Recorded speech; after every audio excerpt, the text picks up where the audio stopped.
This is Lawrence Romanosky from the Distinctive Collection in Calgary, Canada, and another edition of our Coffee and Cars. And so, as usual, let me comment on the weather here. Finally, we're getting some beautiful weather in the fall. But as usual, we have a bunch of the Ferrari guys that have shown up, and again, some of these cars we've seen before, and some of them are new. So that is a 365 GT 2+2, which they call the Queen Mother of Ferrari. It's a great grand touring car. We've seen that before. Here is one of our Aston Martin Virages. So this car would have come out and being placed right between the DB9 and the DBS. Halfway in terms of horsepower, halfway in terms of visual aggressiveness, halfway in price. Next to it, one of the 550 Barchettas, one of, I think it's 447 made of this car. There's 3 of them in town right now.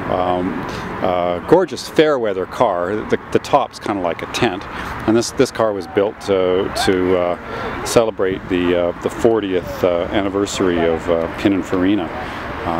Great car, beautiful sport seats, fun to drive. This one has a great Tubi exhaust on it. Wonderful car, Ferrari 430 Spider. Manual car, which is rare. Now you can't even get a Ferrari with a manual transmission anymore. So this wonderful chrome gate here is a thing of the past. So that's too bad, because it's really evocative. Ferrari 599 GTB. So this is a 600 horsepower grand touring Ferrari. Very, very fast car.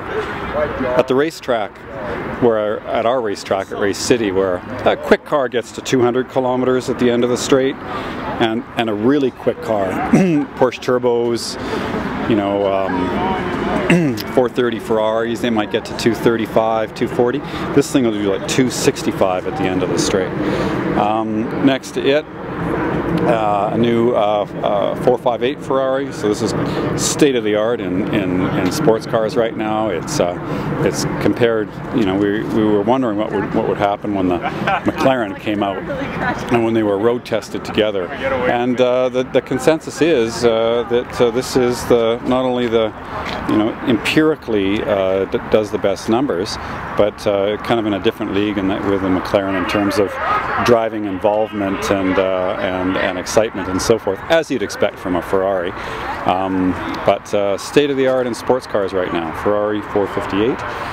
And this is the California. So this is the 2+2 Ferrari, direct injection, V8 engine, the first front-engined V8 Ferrari, retractable hardtop. It's got a trunk. It's got some room behind the seats. It's the Ferrari you can take your kid to an event like this, as he is. Okay, so 450 horsepower.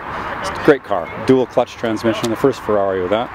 And then we've got the Scuderia, the track variant of the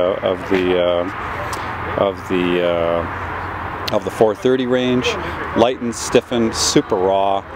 They're about actually probably comparable performance to the 458. Although the Scuderia is the car that's way more dramatic, louder, more visceral, more fun. But you probably don't want to take it in too large a dose, because it'll give you a headache after a while. BMW 850, that's the top of the line, V12 5-liter BMW from the 90s, and wonderful 512 Berlinetta Boxer. I love these cars. I don't really see why they're a third the price of a Daytona. They made in similar production numbers, I think. Well, maybe that's not true. I think they made about 12 or 1300 Daytonas, and they made about 2,500 of these in different variants. There was a 365 GTC, sorry, 365 GTBB, and that had a 4.4 liter engine in it. And then they came out with the 5-liter Boxer, the 512 BB, still carbureted, and then the 512 BBI in 82 to 85, and this is the 512 BBI, which is the injected engine. And we have this Shelby Super Snake. So this is the the baddest Mustang. They only made a limited production. It gets shipped to a Carroll Shelby center. It's supercharged. I think it's 600 and something horsepower. It'll light up its tires. Anyway, lots of fun for these. Carbon fiber work. This is well, they're all serial numbered, etc. But I think they only made, I don't know, maybe 500 of these or something like that. Not sure about that. This is my lovely Porsche 944 Turbo. Very underrated car. This one has about 300 horsepower, 250 at the wheels. In its day, it was 2 seconds a lap faster than a 911 Turbo. And today, absolutely nobody cares about these cars. They're not worth anything. This is a 25,000 mile car, totally looked after every day of its life, and it's for sale right now. I'll be lucky to get 15 grand for it. This is Alpha Spider. So they would have come out with Duetto in 1967. It would have been made famous by the 1967 movie The Graduate with Dustin Hoffman and Anne Bancroft. They made this car all the way up into the early 90s, and this one's in 80s. So they would have come out with the boat tail, which is the round tail, and then they would have cut it off a few years later in 1970 or so. And then in the early 80s, as was the fashion, you got the rubber lip spoiler on the car. So anyway, fun cars. The Alpha Spiders have always been entertaining to drive, and made all the right noises and stuff. These are all injected cars. Started out with I think a 1.6 liter and then a 1.8, and there were Webers, and then there was a Spicia mechanical fuel injection, and then in the 80s they went to fuel injection. We've seen this car before. This is a 356 Pre-A. It's a barn find car from Texas. It's just been restored enough to get it working, and the owner is quite happy to keep this car in its original condition and is having lots of fun driving an old car. And as usual in the Coffee and Cars, we have some big collectors that come here. Very fortunate that they bring their machines, and we have two cars here that were just in the Colorado Grand, and they're still showing the dirt from the 1,000-mile trip through the Colorado Rockies. So two really great cars. First we have the Tommy Lee Special. Tommy Lee was a wealthy Californian. His parents were a newspaper and auto dealer magnate. He commissioned this car from Frank Curtis from the Indy fame. He won Indy like every year. It's got the world's largest Offenhauser engine, the biggest engine they ever made. It was over 5 liters. You can see the pipes on the other side.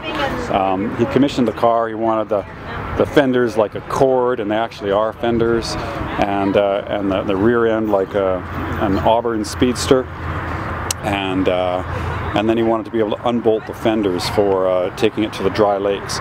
And it was timed, I believe, at 141 miles an hour in the late 30s. So I think this one was built on a Ford Model A chassis, and like I said, it's got cord front fenders and an Auburn Speedster boat tail, big offy engine, no silencers, and it's an amazing car. And this car would have just completed 1,000 kilometers or 1,000 miles in the Colorado Rockies, and I think they go up to something like 14,000 feet. So incredible. And this car here is Talbot Lego. So Talbot Lego would have been, they've made some of the most beautiful cars, and you know, history of the automobile. Their heyday was the 30s. They're of course a French company. They're the most famous for their Fagoni and Falaschi. I don't think I have that pronunciation right. Teardrop coupes.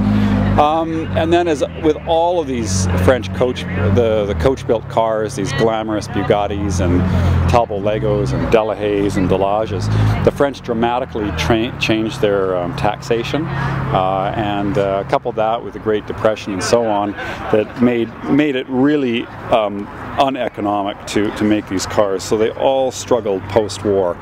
And they punched out some cars which were you know, many of them were pre-war cars, just built after the war, and then they struggled with new models, and this is one of those cars. So it has a BMW 503 V8 engine in it. It's a steel chassis with an aluminum and steel and fiberglass body. I think there's even some wood in it. It's you know, so you see some elements of like a pre-war steering wheel, some elements of like 1950s sports cars, but this is a light car. I think it's only about 2,200 pounds, and with the BMW 503 engine, it's a fast car. And they came out with this.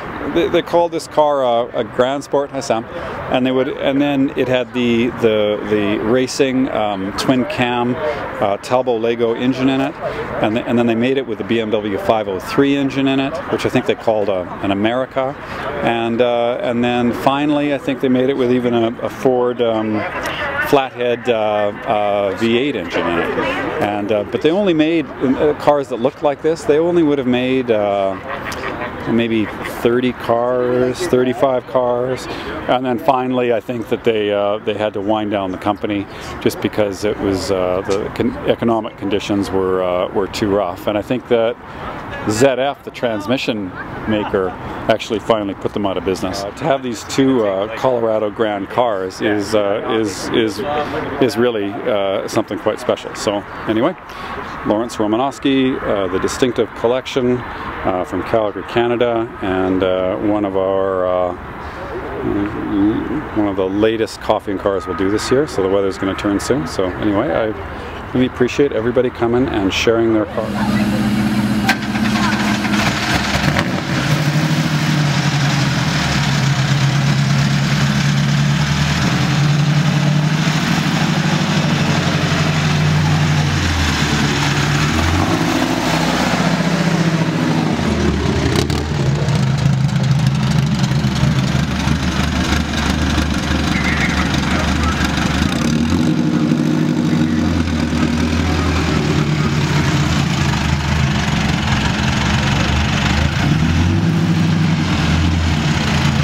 Hey, Fred.